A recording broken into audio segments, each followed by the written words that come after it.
Lost and Found by Oliver Jeffers. Let's do this. Once there was a boy, and one day he found a penguin at his door. Let's see what happens. Bar for Rory, Peter, and Brian. Once there was a boy, and one day he found a penguin at his door. Guys, there was once a boy and there's a penguin. Knock, knock. I'm Mr. Penguin. Look at that. There's Mr. Penguin at the door all of a sudden. The boy didn't know where it had come from, but it began to follow him everywhere. The penguin looked sad and the boy thought it must be lost. Guys, well, I think penguin just is so very alone and would like to be a friend with this boy, but then again he follows it everywhere. He follows him everywhere, guys. So the boy decided to help the penguin find its way home. He checked in the Lost and Found office, but no one was missing a penguin. He asked some birds if they knew where the penguin came from, but they ignored him. Some birds are like that. Yes. So he's like, excuse me, is someone missing a penguin? But then again, there's nobody. And hello birds, are you missing a penguin? Do you know anything about a penguin? But then again, nobody's answering him. Birds are just ignoring him. The boy asked his duck, but the duck floated away. He didn't know.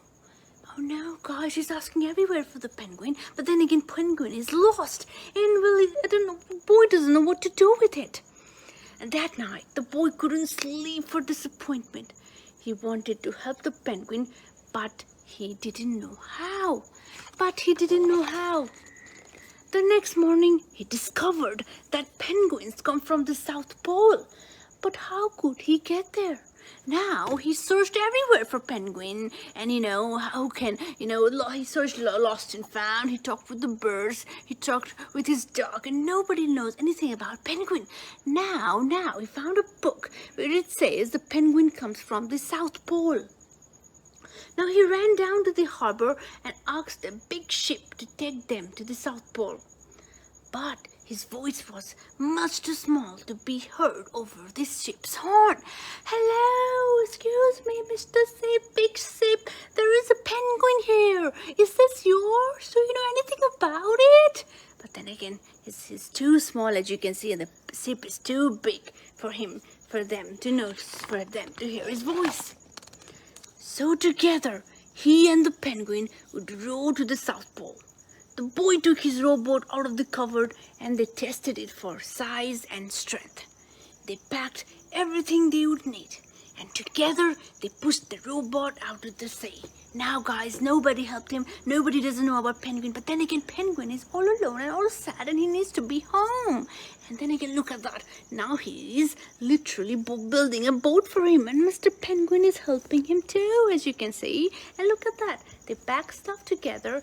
And look at that. They sail together. And now, look at that. Now they sail. They rowed south for many days and nights with the boy telling stories all the way. The penguin listened to everything that the boy said. Guys, looks like he is so determined to help Mr. Penguin here that he literally built the boat and he literally is traveling oceans to help him. They floated through good weather and bad, and when the waves were big as mountains, until they came to the South Pole. The boy was delighted, but the penguin said nothing. Suddenly, it looked sad again as the boy helped it out of the boat. Now, guys, they reached their destination. The boy succeeded to get him home to the South Pole. And now it's time to say goodbye. The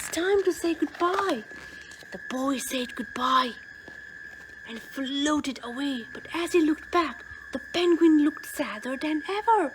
Guys, now look at that. He brought him home and now they all say goodbye. But then again, the penguin looks sadder than ever.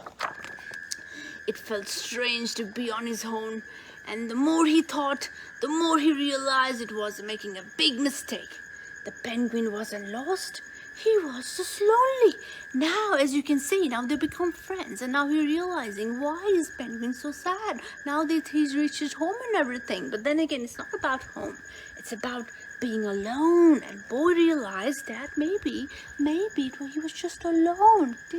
Maybe I shouldn't leave him alone. Quickly, he turned the boat around and headed back to the South Pole as fast as he could. At last, he reached the pole again, but where was the penguin? The boy searched and searched, but he was nowhere to be found. Oh no, I must not leave Penguin. He was sad. I must not leave Penguin. As you can see, the penguin is other side of the iceberg. But then again, the boy has reached the South Pole. I don't know where the penguin is headed. Sadly, the boy set off for home. Oh no, guys, now he brought Penguin home, but then again, he realized the penguin might be very, very sad. But then again, he came back for him, but he is nowhere to be found. There was no point telling stories because there was no one to listen except the wind and the waves. But then the boy saw something in the water ahead of him.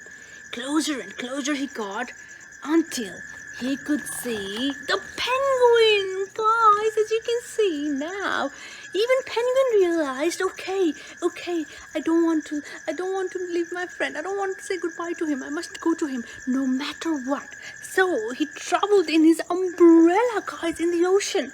And look at that. Oh, they hug each other. I'll never say goodbye to you again. I'll never say goodbye to you again. Let's hug each other. Oh, that is so cute, guys. That is so cute. How amazing book was this, guys? How amazing that a random act of kindness can get you a friends for lifetime. As you can see, look at that. How kind was this boy to help Mr. Penguin get home? But then again, look at the bond they make, and they are the bestest friends. Isn't that lovely? It's so lovely.